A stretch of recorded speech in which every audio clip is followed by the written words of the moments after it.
तो आज के इस टॉपिक पर हम लोग बात करने वाले हैं स्टूडेंट लाइफ के बारे में। आखिर स्टूडेंट लाइफ इतनी प्रॉब्लम भरी क्यों होती है, मतलब इतनी कष्टदायक क्यों होती है। तो पहले हम बात कर लेते हैं स्टूडेंट लाइफ के बारे में, ठीक है। स्टूडेंट लाइफ के बारे में अब देखिए, ये बात करना इतना जरूरी हो क्यों गया है। देखिए, बात करना इसलिए जरूरी हो गया है क्योंकि कुछ बीतों दिनों पहले मैंने एक खबर सुनी है। आपको यकीन नहीं होगा, लेकिन एक बहुत रियल खबर है। एक नीट की छात्रा है, एक नीट की छात्रा रही हैं जो कि प्रयागराज में तैयारी कर रही थी। उन्होंने पता नहीं क्या हुआ, एक रात बंद कमरे में पंखे पर झूल गई। एक लड़की थी, समझदार लड़की थी, मेडिकल छात्र। उन्हें अच्छे से पता था कि सुसाइड करना बहुत बड़ा अपराध है, फिर भी उन्होंने किया। आखिर क्या मजबूरी रही होगी उसकी कि उसने बिना कुछ सोचे समझे, ये भी नहीं सोचा कि मेरे परिवार वालों का क्या होगा, मेरी माता पिता का क्या होगा, और उसने चुपचाप बंद कमरे में अपनी जीवन लीला समाप्त कर ली। और कई प्रॉब्लम्स होती हैं, कई बच्चों को लगता है कि हमारा फ्यूचर कैसा होगा। कई लोगों को अपनी फ्यूचर की टेंशन सताती है कि हमारा फ्यूचर होगा कैसे, हमारे जो फैमिली प्रॉब्लम्स हैं वो हम कैसे फेस करेंगे। जो फैमिली प्रॉब्लम्स होती हैं उन्हें कैसे फेस करेंगे, उन्हें फेस भी करना है। फादर को भी देखना है कि हमारे फादर हमारे बारे में क्या सोचते हैं, ठीक है। पड़ोसियों के ताने सुनने हैं, पड़ोसियों के ताने मारते हैं। घर वालों से ज्यादा पड़ोसियों को चिंता लगी रहती है कि बेटा 12th बोर्ड एग्जाम है, कुछ भी करना है, जिला टॉपर बनना है। अब भाई पड़ोसी तो लगा रहा है आग, जबरदस्त मिर्ची धोक रहा है कि जिला टॉपर होना है। सीधी सी बात कहूँ मैं, सीधी सी बात कहूँ अगर आप लोगों के लिए है तो पढ़ाई को इतना बोझ तले मत दाओ। अरे ठीक है, जो पढ़ने में अच्छा है बढ़िया है, उससे कहो कि यार तुम बहुत पढ़ने में अच्छे हो, तुम्हारी तार्किक क्षमता, सोचने की क्षमता है बहुत अच्छी है, स्ट्रांग है, पावरफुल है, ठीक है। क्या है? पावरफुल है, ठीक है भाई, अच्छी है। तुम पढ़ने में, तुम्हारी स्टडी लर्निंग करने की स्पीड अच्छी है, मेमोरी तुम्हारी बहुत अच्छी है, सुपर फास्ट है, पढ़ने में बहुत अच्छे हो। जो पढ़ता हूँ भूल जाता हूँ।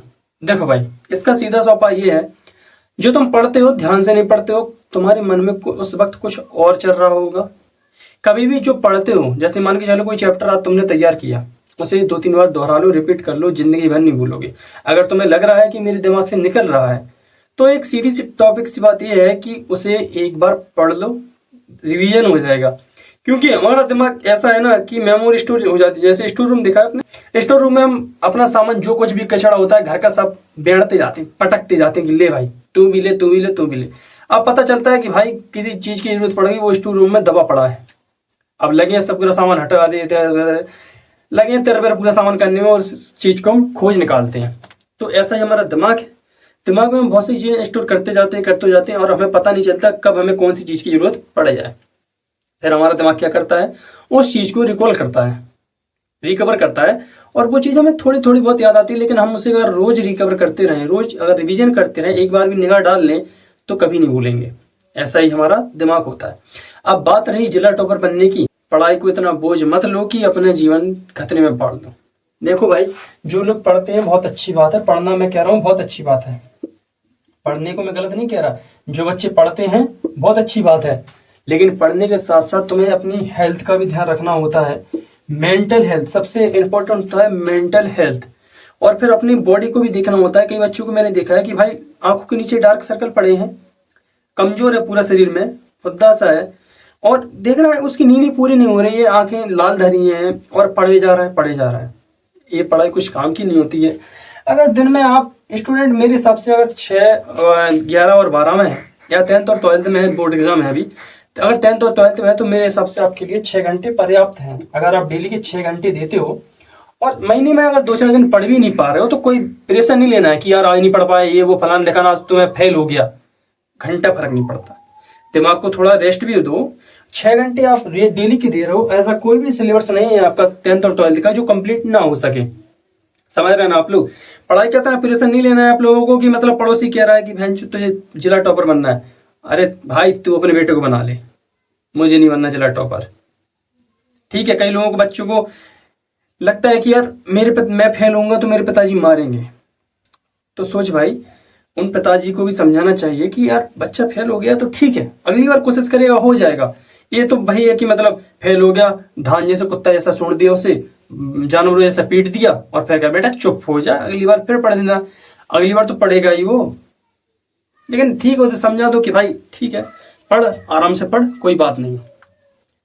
लेकिन करते क्या है, जानवर ऐसा मारते हैं, तुझे जिला टॉपर बनना है, तुझे घर वाले की परिस्थिति समझनी है, तुझे मेरा नाम रोशन करना है, अपने खानदान का नाम रोशन करना है। तेरे खानदान में दादाजी पर दादाजी की स्कोर देख 100 में से 100।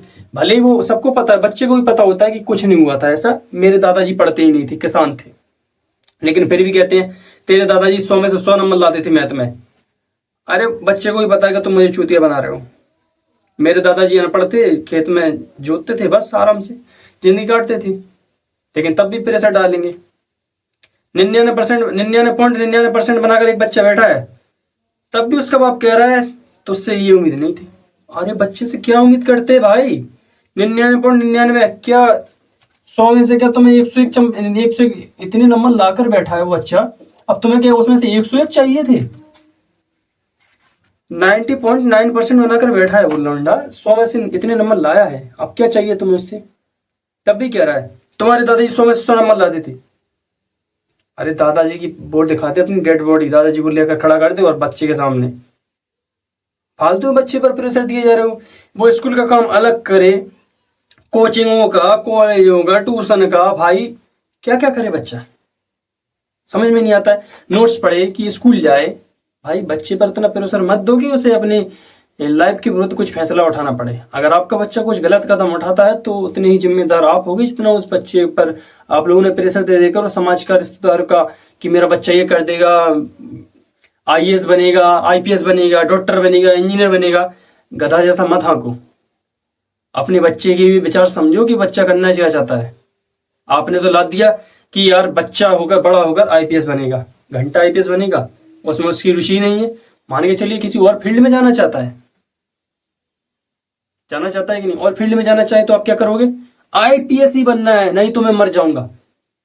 अरे भाई आप जबरदस्ती मारपीट के उसे आईपीएस बनाओ ही दोगे, लेकिन आप ये एक बात याद रखना, आप अपने प्रति जो नफरत पैदा कर रहे हो किसी दिन इतनी भारी पड़ेगी कि आप कभी आप संभल नहीं पाओगे। ध्यान रखना। आपने तो प्रेशर दे देकर इतना कुछ करवा दिया, सक्सेस कर दिया, अच्छी बात है, लेकिन जो आप अपने प्रति जो नफरत पैदा कर लेंगे उस बच्चे के मन में, वो कभी मिट नहीं पाएगी। इसलिए बच्चा जो करना चाहता है उसकी इच्छा भी जान लीजिए और जो करना चाहता है करने दीजिए। अगर बच्चा आपका पढ़िए, मान के चलिए 6 घंटे पढ़ रहा है, ठीक है, बच्चे के कम नंबर आए, क्या उखाड़ लेगा? 12th पास करके किस बच्चे ने क्या उखाड़ लिया बताइए मुझे? 9 से 10 से 12th के बच्चे अच्छे स्कोर आए, क्या उखाड़ लिया उसने? मैंने तो बहुत से बच्चे देखे हैं जो 2nd डिवीजन आकर भी 12th में 2nd डिवीजन बीए करके 2nd डिवीजन आकर 3rd डिवीजन आकर आईएएस ऑफिसर बनकर बैठा है वो आज। ऐसे बहुत से एग्जाम्पल है मेरे पास, एक नहीं है। जो 12th में 60% स्कोर 1st डिवीजन कर भी आईएएस ऑफिसर आईपीएस बन जाते हैं। अब तुम लोग सोचते हो कि नहीं मेरा बच्चा 12th में 99% लाएगा और मेरा नाम रोशन करेगा। ऐसा नाम रोशन करवाने से अच्छा है बच्चे को पढ़ाओ मत। बच्चे पर प्रेशर दे देकर तुम लोग झक मारते हो उसकी, क्या करवाना चाहते हो उससे 99% लाकर? कि रिश्तेदार तुम्हारी इज्जत करें? घंटा इज्जत नहीं करेंगे। अगर तुम उसे अपने हिसाब से छोड़ दोगे तो बच्चा किसी दिन अच्छा जॉब पा लेगा, अच्छे सर्विस में चला जाएगा, तो तुम्हारा नाम रोशन हो ही जाएगा। लेकिन आप इस बीच जो नफरत पैदा कर दोगे ना, तो ऐसे में तुम्हारा बच्चा कहेगा जो तुम्हें करना है करो, मुझसे मत बोलो। आपने उससे इतना प्रेशर दे दे के झक मार दी उसके दिमाग की। भाई क्या करना चाहेगा वो बच्चा कि 12th में इतनी फ्यूचर की झक मारते, वो अपनी फ्यूचर देख रहा है, फैमिली प्रॉब्लम्स देख रहा है, सब देख रहा है, फिर भी